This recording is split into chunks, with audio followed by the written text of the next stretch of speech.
The age I was diagnosed with congestive heart failure was 34 years old. I was very young, and it was just devastating to receive that news because for me, I had never in my life been sick at all. I was always physically fit. I made it a point to work out all the time. There was no mention of anyone in my family that had any history of heart issues. I was not a big drinker. I've never smoked anything a day in my life. I've never used any illegal drugs. And so for me to be given a diagnosis like that, I was just completely blown away because I had no idea why it happened, how it happened, where it came from, nothing. I was actually on an executive retreat in Destin, Florida with some of my colleagues, and we had done some deep sea fishing at the Gulf, and we caught all of this grouper. I had eaten so much of it, and that night I started to feel sick. I thought maybe I had eaten too much, and I started to feel symptoms of indigestion. I started feeling progressively worse. After I returned home to North Carolina, I finally went to the doctor after several weeks. I would say maybe almost a month or so later, I was actually officially diagnosed with idiopathic cardiomyopathy. Christmas Eve 2012, I went into sudden cardiac arrest at 3 o'clock in the morning. My heart stopped for over 16 minutes and I was clinically dead. There was so much time that elapsed without me having any oxygen or a pulse, and so they had no idea what my brain capacity was going to be. And quite frankly, they just weren't very optimistic that I would even survive. But here it is. I'm alive today. I'm healthy. I'm strong.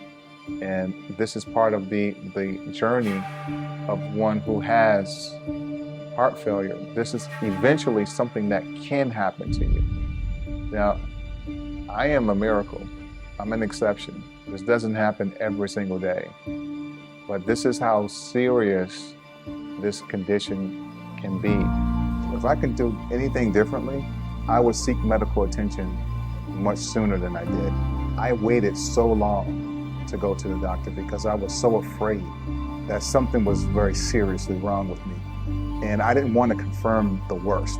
I probably could have prevented my conditioning from worsening to the point where I was 24 hours away from expiring when I finally did go to the hospital. A tip that I would give for a person that is newly diagnosed is don't panic and don't think of it as a death sentence. Just follow the doctor's protocol, follow the doctor's advice, and try your very best to maintain a positive mindset, and you can definitely transform your health and get back on track. I wake up every day and I feel amazing. I kick off my day with a healthy breakfast, and it usually is a nice protein shake with a lot of fruits and different things in there to help get me going and get the blood flowing, get the heart pumping.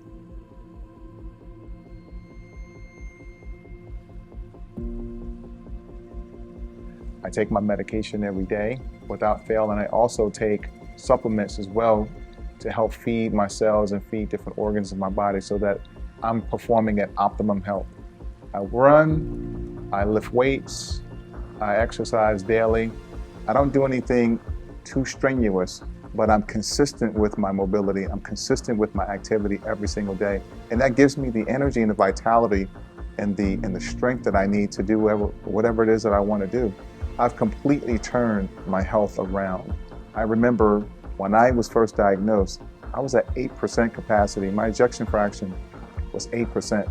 And today, it's over 57%. So I'm strong, I'm passionate, I'm healthy, I'm physically fit, and there's nothing that can stop me from accomplishing anything that I want to do. Don't let this stop you. Don't allow the negative thoughts that may be swirling around in your head prevent you from living your life. You can still thrive. You can still go to work. You can still work out. You can still run your business. You can still take care of your children. You can still see the world. You can still travel. You can do all of those things that you were doing prior to the situation happening to you. Or even if you're battling it right now, you can still do these things.